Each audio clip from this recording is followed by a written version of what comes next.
Hello class 10th students, जैसा कि आपको याद है हम लोगों ने पॉलिटिकल पार्टीज़ चैप्टर स्टार्ट कर लिया था और अब हम आगे चैलेंजेस टू पॉलिटिकल पार्टीज़ पढ़ेंगे। उसके फंक्शन वगैरह देखने के बाद हमने इसके फंक्शन पढ़े, फीचर्स पढ़े क्या क्या हैं, है ना।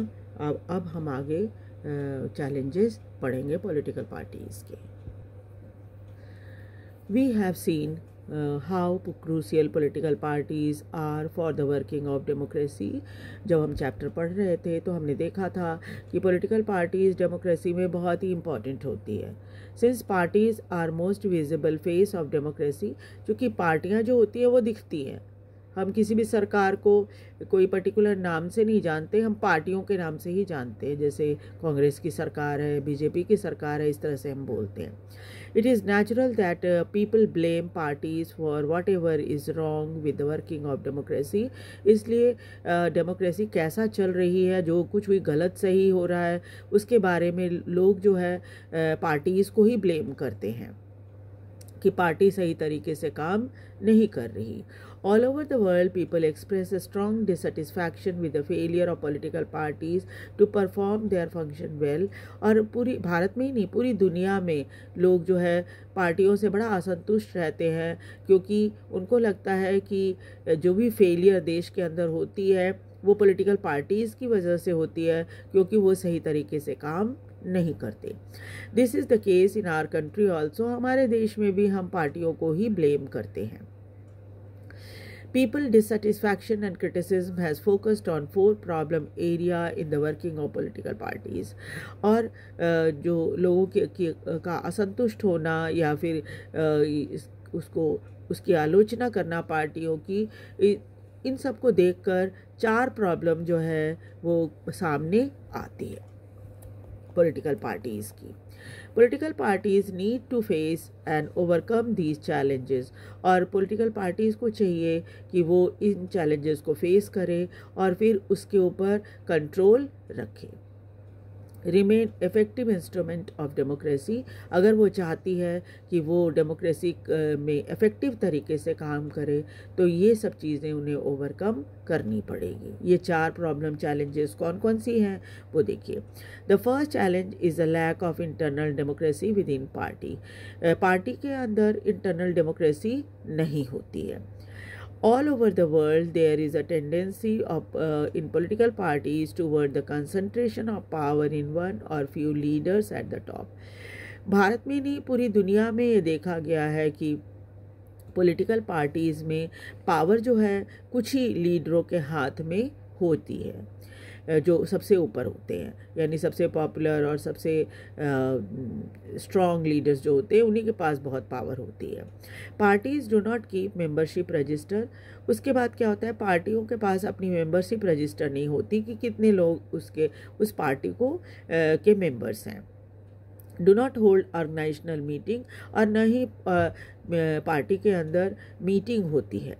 Do not conduct internal election regularly, और न ही पार्टी के अंदर इंटरनल इलेक्शन जो होती है, जैसे ऊंचे पदों के लिए, प्रेसिडेंट के लिए, सेक्रेटरी के लिए, ऑफिस बेयरर के लिए, इन सब के लिए इलेक्शन होना चाहिए, वो सब इलेक्शन नहीं होता regularly. Ordinary member of the party do not gate sufficient information on what happen inside the party.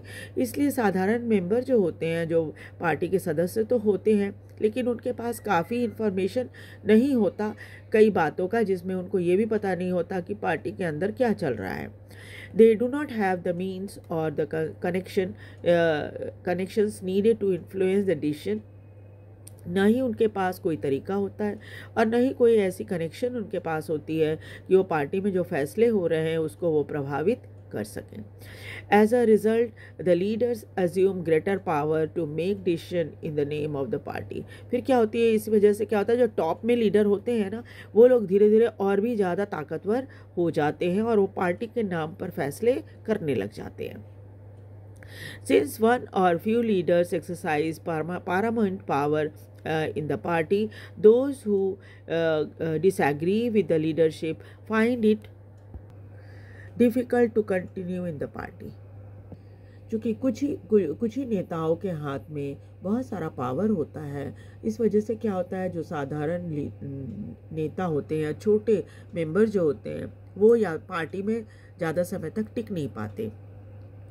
या तो वो बड़े लीडरों के वफादार हों तभी वो पार्टी में रह पाते हैं, और नहीं तो अगर उनका विचार बड़े नेताओं से भिन्न है तो फिर वो पार्टी में रहना उनके लिए मुश्किल हो जाता है।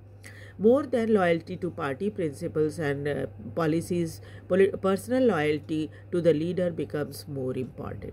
और बजाय पार्टी के सिद्धांतों के और पॉलिसी के प्रति वफादार होने के, व्यक्तिगत रूप से वफादार होना ज़्यादा इम्पॉर्टेंट हो जाता है पार्टी के अंदर, कि बड़े नेता के आप वफादार बने रहो तभी आप पार्टी के अंदर टिक पाओगे। एक तो पहली चैलेंज ये है। दूसरी देखिए क्या है, the second challenge of dynastic succession. दूसरा चैलेंज क्या होता है, डायनेस्टिक सक्सेशन, यानी कि एक व्यक्ति अपने ही परिवार के दूसरे लोगों को पावर दे देता है। Is related to the first one, ये भी पहले वाले से ही जुड़ा हुआ है। Since most political parties do not practice open and transparent procedures for their functioning, there are very few ways for an ordinary worker to rise to the top in the party. और चूँकि political parties में क्या होता है, ना ही वो open होते हैं ना ही ट्रांसपेरेंट होते हैं अपने काम जो वर्किंग होता है उनका उसके प्रति, तो क्या होता है कि जो साधारण वर्कर होता है उसको बहुत मुश्किल होती है राइज करने में। उनमें क्वालिटी तो होती है अच्छे लीडर की, लेकिन वो आगे बढ़ नहीं पाते। Those who happen to be leader are in the position of unfair advantage to favor people close to them or even their family member. जो ऊंचे पदों पर होते हैं वो क्या करते हैं, वो गलत तरीके अपनाते हैं, फ़ायदा उठाते हैं अपने ऊंचे पद का, और फिर जो उनके फेवर में होते हैं लोग, जैसे हम जिनको बोलचाल की भाषा में चमचे कहते हैं, उस तरह के लोगों को या फिर अपने परिवार के सदस्यों को ज़्यादा प्रेफरेंस देते हैं। In many parties, the top position are always controlled by member of one family. कई पार्टियों में ऐसा देखा गया है कि ऊंची पोजीशन जो होती है परिवार के सदस्यों के पास ही होती है। हमारे यहाँ बहुत उदाहरण है इस तरह से, जैसे गांधी परिवार उदाहरण है। आप देखिए उत्तर प्रदेश में मुलायम सिंह यादव का परिवार है, बिहार में लालू यादव का परिवार है। तो इस क्या है, सारे पावर जो है वो पिता के बाद बेटों या बहुओं या रिश्तेदारों को मिला है। This is unfair to other member of the party. इससे क्या होता है कि ये अनफेयर हो जाता है उन लोगों के लिए जो दूसरे पार्टी के सदस्य हैं, जो उनके बेटों की तुलना में ज़्यादा अच्छे लीडर हैं लेकिन उनको मौका नहीं मिल पाता। This is also bad for democracy. इसे डेमोक्रेसी के लिए भी बुरा माना जाता है। Since people who do not have adequate experience और popular support come to occupy position of power. ऐसा इसलिए डेमोक्रेसी में बुरा इसलिए माना जाता है क्योंकि जो लोग अनुभवी नहीं होते, ना ही उनको पॉपुलर सपोर्ट होता है, वो भी ऊंचे पदों पर पावरफुल पोस्ट पर बैठ जाते हैं। This tendency is present in some major all over the world. ऐसा नहीं है कि ये सिर्फ भारत में ही है, दुनिया के कई देशों में ऐसा देखा गया है, including in some of older democracy. कई पुरानी डेमोक्रेसी में ये प्रॉब्लम देखी गई है। The third challenge is about growing role, money and muscle power in parties. अब तीसरी चैलेंज जो है वो पैसा और ताकत का है पार्टी के अंदर, स्पेशली ड्यूरिंग इलेक्शन। ये चीज़ इलेक्शन के टाइम में ज़्यादा दिखाई देती है।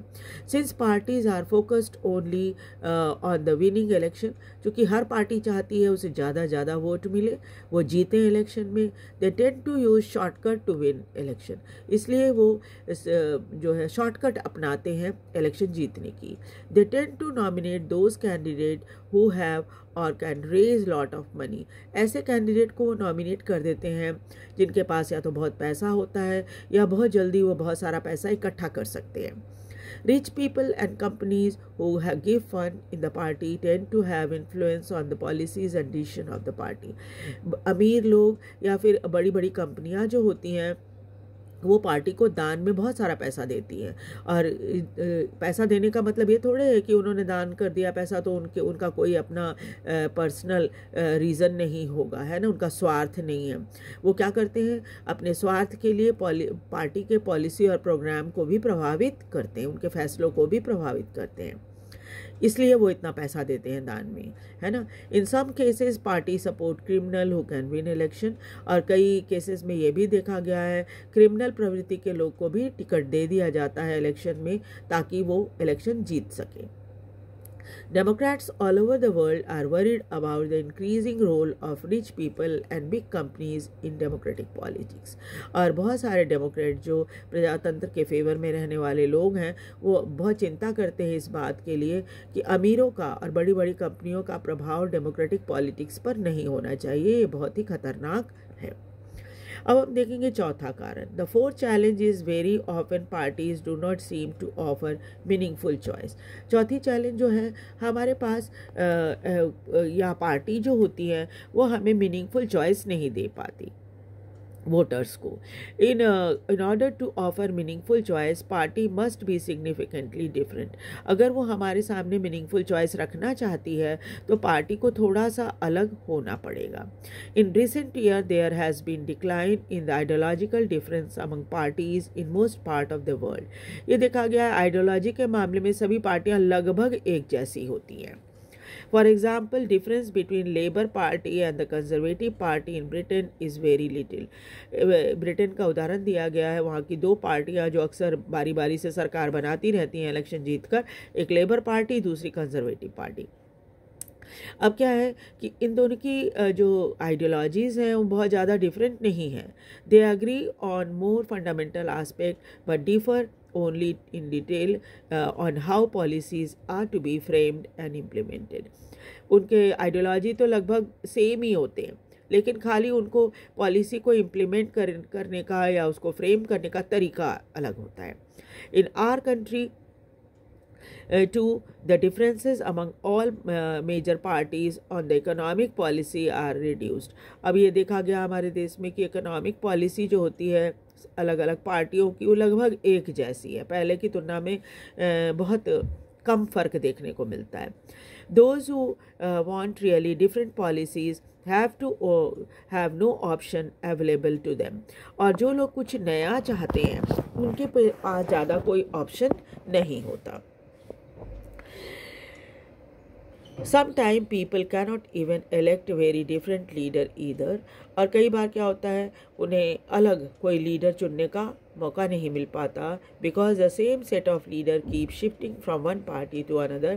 क्योंकि एक ही लीडर जो है कभी इस पार्टी से खड़े हो जाते हैं, कभी इस पार्टी को छोड़कर दूसरी पार्टी से खड़े हो जाते हैं, है ना। और यही कारण है कि हमारे पास और कोई चॉइस नहीं होती। अगर इस टाइम वो कोई नेता बीजेपी से खड़ा हो रहा है, बीजेपी में अगर उसका कुछ डिफरेंस हुआ, किसी से विवाद हुआ, तो क्या करता है, इस बीजेपी को छोड़कर कांग्रेस में चला जाएगा, फिर कांग्रेस वाले लोग उसको खड़ा करेंगे इलेक्शन में, है ना। तो इस तरह से क्या होता है कि सेम सेट ऑफ लीडर जो है वो पार्टी बदल बदल कर हमारे सामने आ जाते हैं और फिर वोटर्स के पास कोई ऑप्शन नहीं होता, चॉइस नहीं होता सिवाय उनको वोट देने के। ठीक है, अब हम नेक्स्ट क्लास में ये पढ़ेंगे how can party B reformed, यानी पार्टियों को हम कैसे सुधारें। आपको ये वीडियो कैसा लग रहा है, आप इसे लाइक और सब्सक्राइब ज़रूर करें और मुझे ये बताएं कि आपको और क्या चाहिए वीडियो में। Thank you very much.